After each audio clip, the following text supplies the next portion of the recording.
प्राचीन काल की बात है।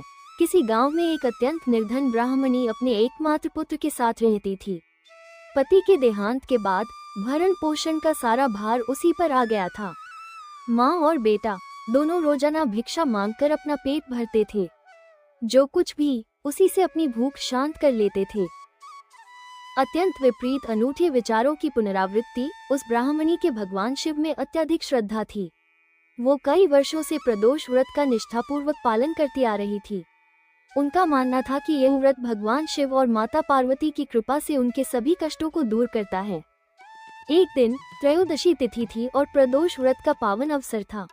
ब्राह्मणी का पुत्र गंगा स्नान के लिए घर से निकले। गंगा में प्रवेश निषेध। पवित्र हो वो जब अपने घर की ओर लौट रहा था, तभी रास्ते में कुछ मंदी की घटना घट गई। राज्य के कुछ सैनिक वहां से गोदाम तक जा रहे थे। वे किसी अन्य व्यक्ति की तलाश में थे। अस्टैच्यूड स्टूडियो से उन्होंने ब्राह्मणी के पुत्र को ही वो व्यक्तिगत व्यक्ति समझ लिया। बिना कुछ पूछे सिपाही ने उस बच्चे को पकड़ लिया और सीधे राजा के सामने पेश कर दिया। राजा ने बालक की निहत्ता का अवलोकन किया।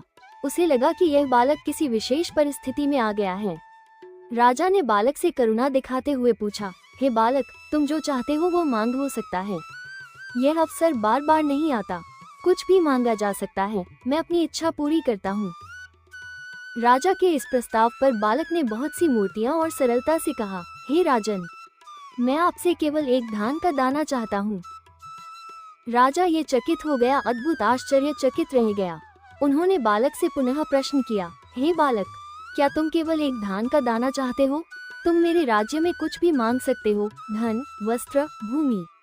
ऐसा अवसर किसी को भी बार बार नहीं। किशोर ने अत्यंत धैर्य से राजा को उत्तर दिया, हे राजन, हालांकि यह एक धान का दाना है, मेरे लिए इस समय ये दुनिया का सबसे अनमोल धन है।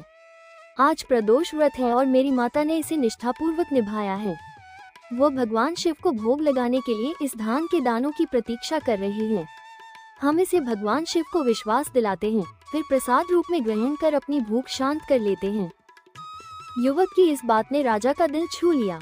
उनकी निष्ठा, माता के प्रति प्रेम और भगवान शिव के प्रति श्रद्धा को देखकर राजा अत्यंत प्रसन्न हुए। उन्होंने तुरंत अपने मंत्री को आदेश दिया, इस निर्धन ब्राह्मणी और उनके पुत्र को स्थायी रूप से राजमहल में ले आओ। राजकोष से उन्हें सभी आवश्यक वस्तुएं, उत्तम वस्त्र, अन्न और रहने के लिए एक भव्य जीवन प्रदान किया जाए। उनके जीवन में कोई कमी न रहे।